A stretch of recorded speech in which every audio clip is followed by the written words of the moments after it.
नमस्कार मित्रों। राष्ट्रीय स्वयंसेवक संघ के 100 साल पूरे होने पर जो हम विशेष सीरीज चला रहे हैं, जिसमें दिलीप देवधर साहब के साथ हम लगातार बातचीत करते हैं, उससे संघ को समझने में मदद मिलती है और ये लगातार हम कोशिश कर रहे हैं। और आप सब लोगों ने भी बहुत बेहतर तरीके से रेस्पॉन्स किया है कि संघ को लेकर विशिष्ट व्याख्या और बैलेंस व्याख्या नजर आती है। चर्चा भी रोज होती है। आजकल संघ के बिना तो काम चलता नहीं है। अभी जो सरसंघचालक हैं डॉक्टर मोहन राव भागवत, उन्होंने एक नई बात कह दी, उससे भी चर्चा काफी शुरू हो गई। वो बात थी हिंदुओं को लेकर। अभी तक तो हम चर्चा करते थे कि हिंदुओं की वर्ण व्यवस्था पर, जिसमें 4 तरह के वर्ण हैं। अब सरसंघचालक साहब ने 4 तरह के हिंदू बताए, हिंदुओं के 4 प्रकार बताए। बहुत इंटरेस्टिंग बात है। इसका वर्ण व्यवस्था से सीधा संबंध नहीं है, रिश्ता नहीं है। वर्ण व्यवस्था पर चर्चा नहीं की है मोहन भागवत साहब ने, सरसंघचालक जी ने, लेकिन उन्होंने हिंदुओं के 4 प्रकार बताए। और वो 4 प्रकार बहुत इंटरेस्टिंग है। उसकी व्याख्या कैसे होनी चाहिए, क्या मायने हैं, क्यों मोहन भागवत साहब ने ये कहा, हिंदुओं के 4 प्रकार, और उसका मतलब कहाँ तक पहुंचता है, इस सब पर चर्चा करेंगे हम दिलीप देवधर साहब के साथ। दिलीप देवधर साहब संघ को तो समझते ही हैं, भागवत साहब को भी समझते हैं कि उनके मायने क्या होते हैं, तो उनके नजरिए में इस सब का क्या मायने है, इस पर चर्चा करेंगे। सर बहुत बहुत नमस्कार, प्रणाम। आपकी बात जो है लोगों तक पहुंच रही है और संघ की जो व्याख्या है वो लगातार एक, हम लोगों को बहुत अच्छा रेस्पॉन्स मिल रहा है कि देवधर साहब संघ को बेहतर तरीके से समझाते हैं। तो अभी तक तो मैं 4 वर्ण व्यवस्था ही समझ रहा था, 4 तरह के वर्ण थे हिंदुओं में, और सरसंघचालक साहब ने तो हिंदुओं को ही 4 तरह का बता दिया। क्या मायने है इसका? विजय जी, आप ऑल द टाइम करंट और बड़े डीप थिंकिंग वाले पॉइंट उठाते रहते। 2-4 दिन पहले बंबई में मोहन जी के भाषण में हिंदुओं के जो 4 प्रकार बतलाए गए, तो मेजॉरिटी संघ विरोधकों के दिमाग में चातुर्वर्ण हिंदू संघ ये कंसेप्ट है। तो इन्होंने जो 4 प्रकार बतलाए वो ऑल टुगेदर डिफरेंट है। अब मैं इसके रूट में जाऊंगा। एक्चुअली मोहन जी ने बतलाया ये बाहर वालों के लिए नया पॉइंट है, किंतु संघ कार्यकर्ताओं के लिए ये 100 साल पुराना पॉइंट है। यानी मैं एक उदाहरण दे रहा हूं।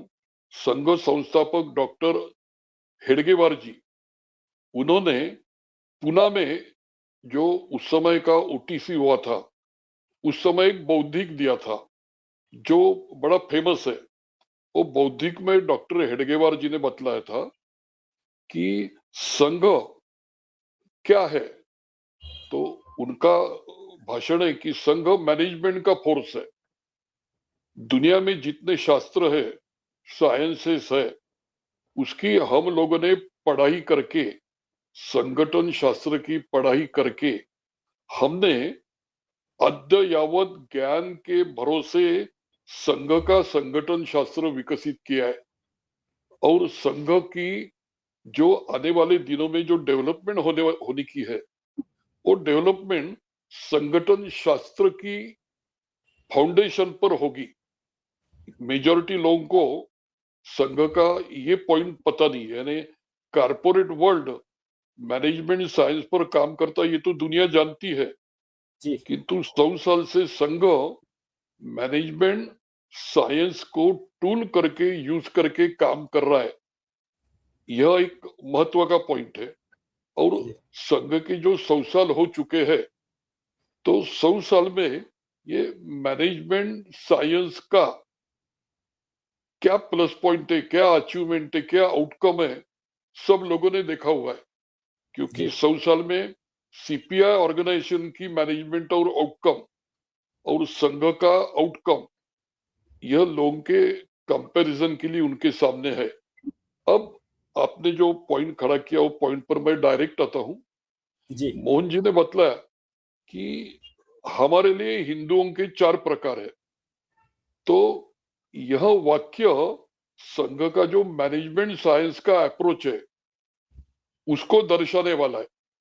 मैनेजमेंट साइंस में कारपोरेट वर्ल्ड, अब मैं कारपोरेट बोलने के बाद में फिर से बोल देता हूं, संघ की कॉन्स्टिट्यूशन के प्रियम्बल में building of discipline and organise corporate life, in Hindu society यह शब्द प्रयोग है। तो संघ यह कारपोरेट एक्टिविटी है। तो कारपोरेट वर्ल्ड की एक स्पेशलिटी होती है, जी सबसे पहले वो टारगेट किसको करते हैं? जो इजी है उसको, जो इजी है उसके उसको भरोसे सबसे वो पहले कोर, एक कोर बढ़ा खड़ा कर सकते हैं, देते हैं।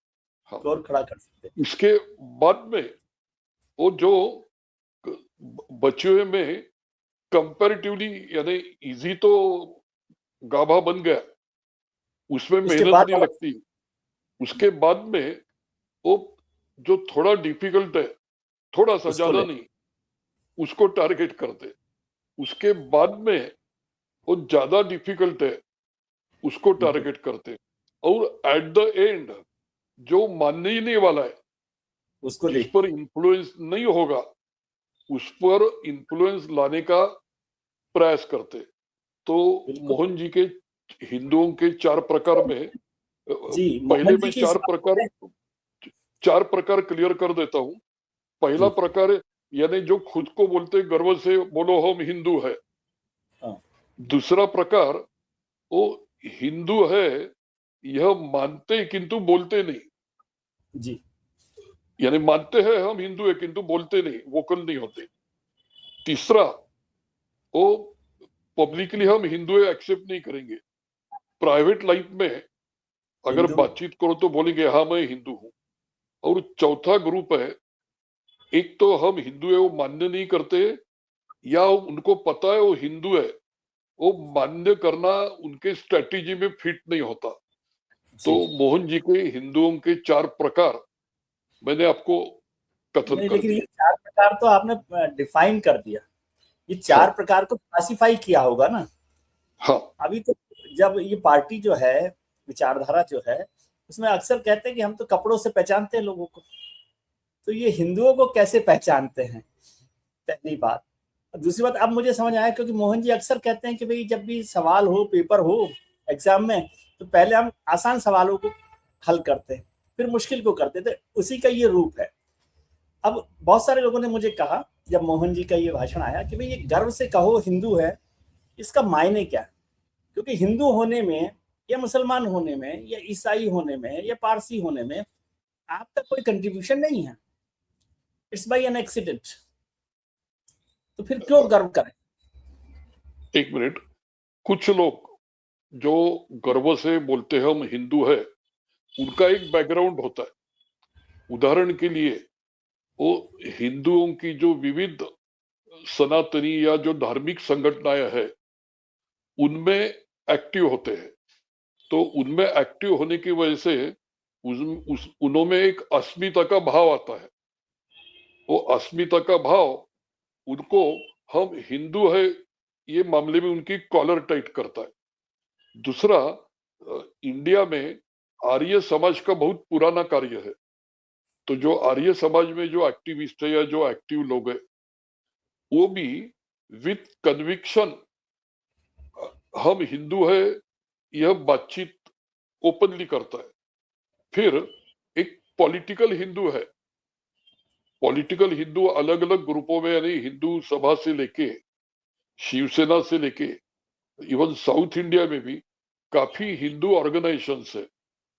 उसमें जो कार्यकर्ता है वो कॉम्पिटिटिव वर्ल्ड में कंपटीशन की वजह से, राजकारण की वजह से, अवेयरनेस की वजह से वो बोलता है गर्व से बोलो हम हिंदू है। और जो मैं हिंदू हूं बोलने वाला ऑडियंस है, वो संघ ने शुरू में डाइजेस्ट करके उनका मेंटल प्रोग्रामिंग करके संघ का फाउंडेशन खड़ा कर लिया है। तो जिनका हिंदू यह अस्मिता का विषय है, वो रिलीजन हो, सांस्कृतिक हो, पॉलिटिक्स हो, अलग अलग हो, लिटरेचर हो, वो संघ का पहला टारगेट है। और जहां पे करीबन संघ 100% उनको नजदीक लेने में ईस्ट वेस्ट साउथ नॉर्थ में सक्सेसफुल हुआ है। तो आपका जो क्वेश्चन है, ठीक तो है आपकी बात। तो वो उनके बैकग्राउंड की वजह से गर्व महसूस करते हैं। और ठीक जो है। गर्व की बात करता है वो संघ को जल्दी अलाइन हो जाता है। अगर मुझे जहां तक याद आता है, आप करेक्ट कर सकते हैं कि विश्व हिंदू परिषद ने पहले ये स्लोगन दिया एक तरह से कि गर्व से कहो हम हिंदू हैं। लेकिन दूसरा मसला है, दूसरा लोग सवाल करते हैं कि गर्व से कहो हम हिंदू हैं, इसमें आपत्ति नहीं है, ठीक है, आप कल्चरली अपने आप को रिच समझते हैं, लेकिन एक तो ये बिहेवियर पार्ट ऑफ एरोगेंस है। दूसरा, दूसरे धर्मों को या जो हिंदू नहीं है उनको डिमीन समझने वाला है, करने वाला नहीं, समझने वाला। आप ऐसा समझते हैं? बिल्कुल नहीं, क्योंकि रीजन है संघ के हेडगेवार जी और गोलवलकर जी और देवव्रत जी, जिनका करीबन 60 साल का कालखंड है, ये सामाजिक, आध्यात्मिक, सांस्कृतिक व्यक्तिमत्व है। ये तीनों ने मैनेजमेंट एंगल से हिंदुओं को ऑर्गेनाइज करने के लिए, बाहर में तो बातचीत नहीं होती, किंतु अंदर के मैं उनके बौद्धिक का एक अंश आपको बतलाता हूं जो बाला साहब जी देवरस का है। बाला साहब जी देवरस हमेशा समझा देते थे कि प्रवचनकार, कथाकार, एक एक लाख लोगों का 7-7 दिन उनका कार्यक्रम होता है। लाख हिंदू आते हैं, प्रवचनकार हिंदू यह विषय लेके भाषण देता है और ये लोग 7 दिन आते हैं, सुनते हैं, चले जाते हैं, किंतु ये 1 लाख लोग इकट्ठा आना, इसका मतलब संगठन निर्माण होना नहीं। तो हिंदू अलग अलग फंक्शन में, फेस्टिवल में एकत्र तो आते हैं, किंतु वो संगठित नहीं है। तो संघ का मूल मंत्र संगठन होने की वजह से उन्होंने एरोगेंस डेवलप नहीं होने दिया। उन्होंने फ्रॉम द डे वन जोड़ों की बात की, और कोई भी उन्होंने ऐसा काम नहीं किया कि जो काम से नाराज हो जाएंगे। तो नहीं, लेकिन ज्यादातर लोग जो सोसाइटी में वायलेंस करते हैं हिंदू के नाम पर, वो इस स्लोगन के साथ चलते हैं, तो लोगों को ऐसा लगता है। आपका सच है, किंतु वो लोग संघ के कार्यकर्ता या संघ सिस्टम के नहीं है। इस पर मैं आपका नम्रता पूर्वक ध्यान खींचता हूं और इसीलिए एक जानबूझकर उदाहरण देता हूं। नक्सलाइट यानी सीपीआई और सीपीएम नहीं होता, और सीपीआई, सीपीएम, नक्सलाइट की मोडस ऑपरेंडी अलग होती है। तो संघ 100 साल में विकसित क्यों हुआ? अगर एरोगेंस होता, सुपीरियरिटी कॉम्प्लेक्स होता, तो नहीं होता। इसमें जोड़ो, बेरीज करो का अप्रोच है करके मैं एक जानबूझकर उदाहरण दे रहा हूं।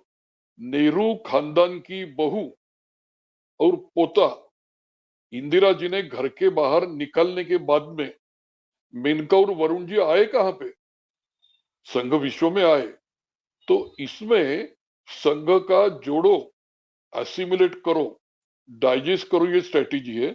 और आप जो बोल रहे हैं, इवन आपको याद होगा जो गुंडागर्दी करने वाले गोरक्षकों के विरोध में पंतप्रधान मोदी जी ने उनके विरोध में कमेंट की थी और उनको वार्न किया था। तो ये पब्लिसिटी स्टंट के एंगल से नहीं, एक नहीं, रियलिटी पब्लिसिटी एंगल से धर्म संघ, के भाव एरोगेंस हाँ, होती है, ऐसा लोग तो मानते हैं। तो ठीक। जिनमें एरोगेंस है वो हिंदू संघ वाला नहीं है, ये मैं जानकारी के भरोसे आपको बोल पाऊंगा। ठीक है। अब जो किंतु दो तरह एरोगेंस है, जी, एरोगेंस है, किंतु वो संघ वाले नहीं है। ठीक है। अब जो दो तरह के हिंदू हैं, जो जो गर्व नहीं करते लेकिन अपने आप को हिंदू मानते हैं, और तीसरे तरह के जो हिंदू है लेकिन प्राइवेटली मानते हैं, इसको आप कैसे परख करते हैं? आपका विजय जी बड़े ब्रेनी क्वेश्चन होते हैं। मैं दत्तोपंत ठेंगड़ी जी ने बतलाया हुआ किस्सा आपको बतलाता हूँ। दत्तोपंत ठेंगड़ी जी हिरेन मुखर्जी के यहाँ सडनली विदाउट अपॉइंटमेंट गए थे, और हिरेन मुखर्जी उस समय महिम्न स्तोत्र का पठन कर रहे बात थे, बात कर रहे तो थे। पाठ कर रहे थे। तो दत्तोपंत वहां आने के बाद में वो थोड़े से ऑकवर्ड भी हो गए, किंतु अब तो दत्तोपंत ठेंगड़ी ने उनका महिम्न स्तोत्र सुन लिया था। तो उन्होंने दत्तोपंत ठेंगड़ी जी को बतलाया कि पॉलिटिकली भूमिका अलग होती है, सीपीआई, सीपीएम, कम्युनिस्टों की भूमिका अलग होती है, किंतु वैयक्तिक जीवन होता है, माँ बाप के संस्कार होते हैं।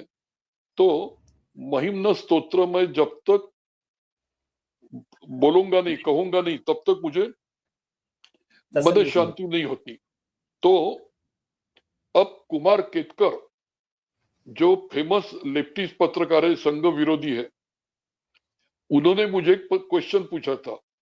दिलीप, मेरे को एक ताजुब लगता है कि कुमार केतकर ने चित्पावन कोकणस्थ ब्राह्मण है। बोले मेरे जितने रिलेटिव है, ये मेजॉरिटी रिलेटिव चित्पावन कोकणस्थ ब्राह्मण रिलेटिव आरएसएस वाले हैं। और आरएसएस का मतलब हिंदू, हिंदुत्व, हिंदू धर्म, हिंदू रिलीजन। और मुझे ताजुब लगता है कि मेरे रिलेटिव के घर में, उनके कुलाचार में हिंदू कर्मकांड नहीं है, तो ये मामला क्या है? तो मैंने उनको जवाब दिया था कि आपका ऑब्जर्वेशन करेक्ट है। डॉक्टर हेडगेवार जी ने या गुरुजी गोलवलकर ने उस जमाने में उनके हाथ में जो ब्राह्मण आ गए, जो पहले स्नान संध्या रिचुअल में इन्वॉल्व थे, उनको शाखा का नया रिचुअल दिया।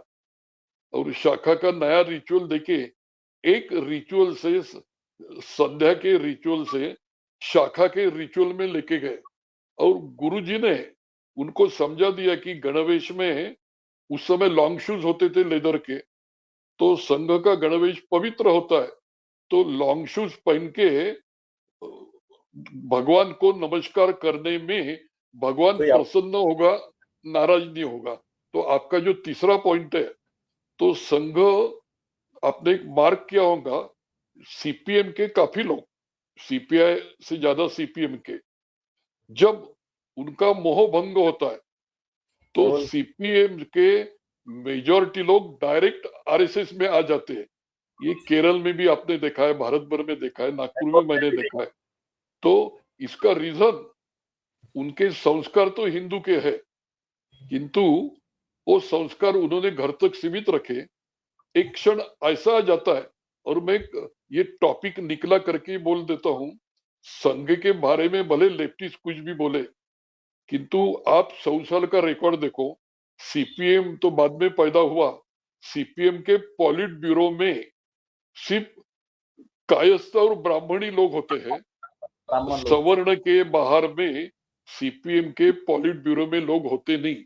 तो सीपीएम के पॉलिट ब्यूरो के कायस्थ और ब्राह्मण सीपीएम में अलग बर्ताव करते, किंतु उनका घर का जो संस्कार है, तो संघ वाले उनकी तकलीफ समझते हैं और उनको बंधु चारा लेके भविष्य में संघ में लाने का प्रयत्न करते रहते। तो ये तीसरे ग्रुप का मैंने आपको अब उदाहरण चौथा कम्युनिस्ट मित्रों का ग्रुप दिया। है, तो उसका इशारा किस तरफ है? ये चौथा ग्रुप जो है हिंदुओं का, ये कहाँ पर है? आपका बड़ा इंपॉर्टेंट क्वेश्चन है, और यही भविष्य की एक नई ताकत है जो वोट बैंक का पॉलिटिक्स तोड़ने वाला है, फोड़ने वाला है। अब आपने रिसेंटली पसमंदा मुस्लिम मूवमेंट देखी है, जो 75 साल पहले नहीं थी। तो पसमंदा मूवमेंट डे टू डे बढ़ रही है। पसमंदा मूवमेंट के लोग ओपनली खुद को एससी, एसटी, ओबीसी मुस्लिम ओपनली बोलते।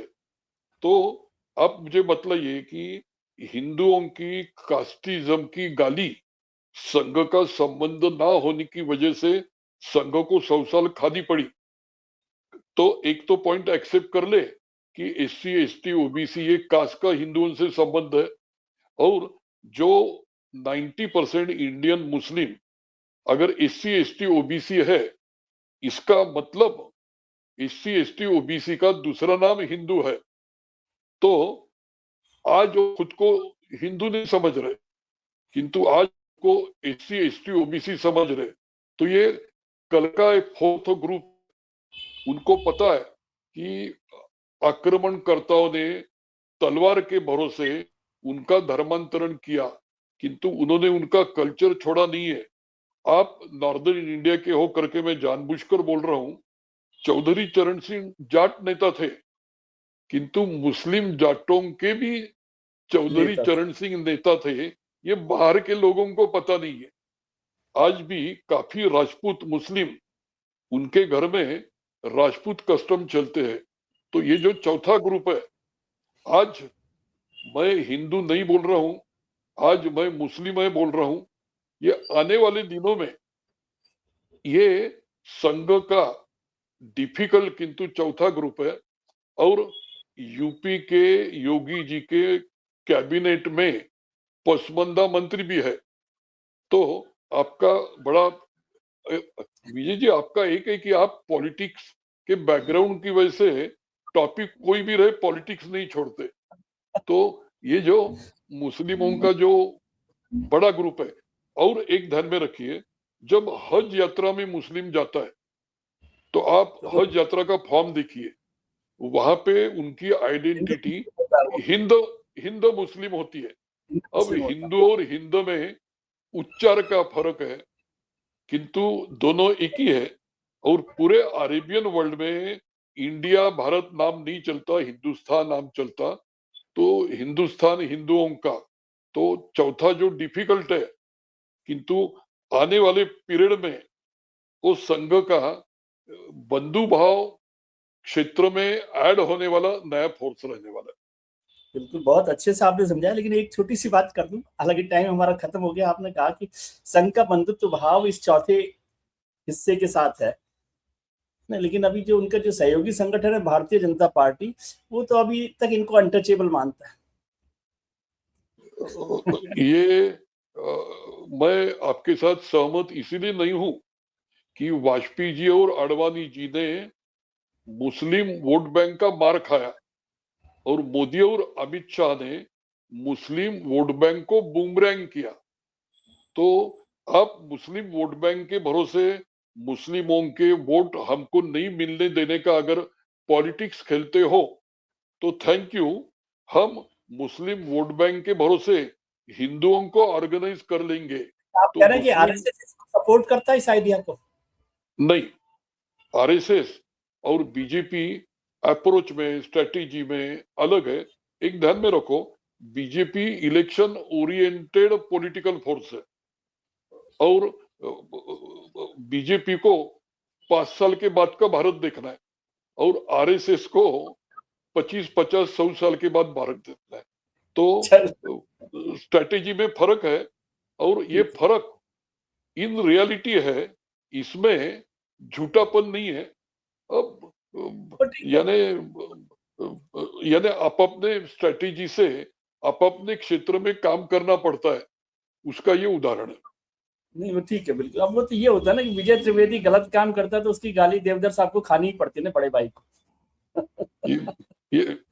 ये एक मेक का फायदा भी है, और एक मेक की कीमत भी देनी पड़ती है। चलिए सर, बहुत अच्छे से आपने इसको डिफाइन किया। मेरे ख्याल से जो भागवत साहब की मंशा थी या जो कहना था, उसको बहुत अच्छे से समझाया देवधर साहब ने कि 4 तरह के हिंदू क्या है और उनका मायने क्या है। बहुत बहुत शुक्रिया सर आपका इस पर